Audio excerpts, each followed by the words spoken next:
दोस्तों नमस्कार। अभी आप देख रहे हैं SR बिहार न्यूज़। मैं राजेश कुमार। अभी गेरुआ पुरसंडा आए हुए हैं और यहाँ के जो मुखिया जी का जो हत्या हुआ था आपका हिरोडी थाना में किसी षड्यंत्र के द्वारा, तो वहाँ के शोकाकुल परिवार से अभी हम मिल रहे हैं और उन्हीं के जुबानी उनके जो लड़के हैं, आइए उनसे सुनना चाह रहे हैं कि आखिर जो घटनाक्रम हुआ उससे आपके परिवार पे क्या असर डाला। सर उस घटना से मेरा परिवार हिल गया। उस घटना से मेरे घर के बहुत बड़े क्या बोले, वो समझ सकते हैं, सब लोग समझते होंगे। वो घटना से मेरा मतलब बोलने का आत्मा नहीं कर रहा है। सब लोग समझ सकते हैं कि क्या क्या नहीं हुआ। मेरी माँ 2006 में एक्सपायर कर गई। उसके बाद फिर पिताजी आज 19 साल बाद को उनका षड्यंत्र के द्वारा मृत्यु कर दिया गया। तो आप घर के बड़े पुत्र हैं? जी, हम बड़े पुत्र हैं। तो आपके और भी भाई हैं? जी, और भी कितने भाई हैं? 2 भाई और हैं। हम 3 भाई हैं, 1 बहन है। तो समाज आपके साथ कितना है? समाज पारिवारिक सब है। 100% है। पूरा समाज हमारे साथ समाज है। हमारे पूरा हलसी ब्लॉक का पूरा समाज अगल बगल जितना भी गांव है, 10 गांव का जितना भी लोग है, सब मेरे साथ है। तो इस तरह का जो घटना ना हो, आगे चलकर इस पे समाज क्या सोच रहा है?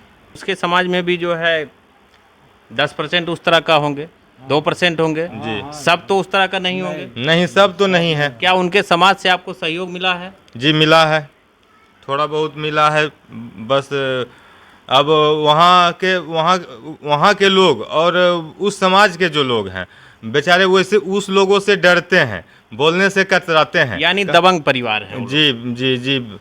उसका पूरा उनका आपराधिक रिकॉर्ड पहले से था क्या?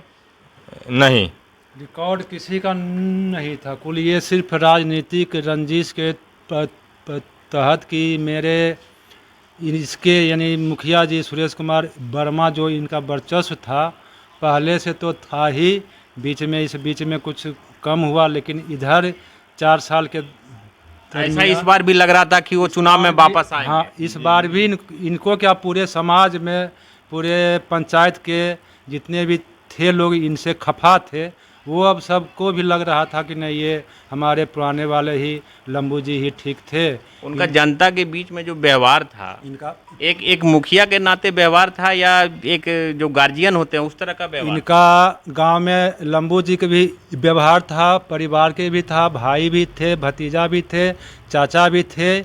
इनको मजाकिया अंदाज में भी सब लोग इनको लंबू जी ही ज़्यादा करके ये बुलाते थे। और ये किसी से बुरा व्यवहार या इनसे कल झगड़ा भी हो जाता था और परसों हो गए इन्हीं से मदद मांगने आता था, तो उसके लिए भी ये हाजिर हो जाते थे कि भाई नहीं चलो तुम। ऐसा आप लोगों को परिवार को कभी अनभिग ही पूरे रहे? नहीं, कभी ऐसा नहीं लगा कि आगे चलकर कोई खतरा हो? नहीं, खतरा जब महसूस होता और उनको भी महसूस होता या घर के किसी को भी ये अनभिग होता कि खतरा होगा, तब तो ये घटना होबे नहीं करती। अभी नीतीश सरकार जो है, जो OBC कोटे से आते हैं, तो उनसे क्या मांग है? उनसे मांग है कि मेरे जो हम भी OBC में आते हैं, मुख्यमंत्री या जो भी हैं, उनसे मेरा आग्रह है कि इस पर जो मेरे साथ यहाँ का आपके परिवार से जो इस क्षेत्र के विधायक हैं या सांसद हैं, अभी तक आए हैं क्या? अभी तक ले मेरे सांसद जी भी नहीं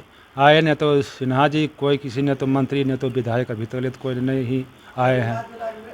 अभी तक ले कोई तो उनका कोई आश्वासन देने के लिए कोई नहीं, उनका तो अभी कोई नहीं काज करता है। वो सिर्फ कुछ नहीं, कोई नहीं। उनका अभी कोई नहीं पहुंचा है। उनका यानी कोई वहाँ पर कोई माननीय नहीं सांसद महोदय की तरफ से कोई आश्वासन? कुछ नहीं।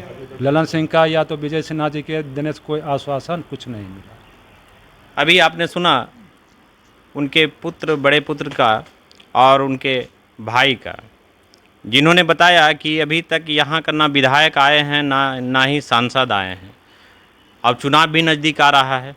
चुनाव के समय में बहुत सारी पार्टियां आएगी और जाएंगी वादे के साथ।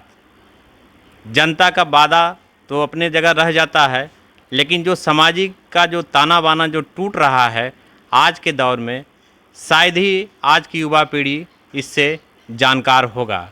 मैं राजेश कुमार,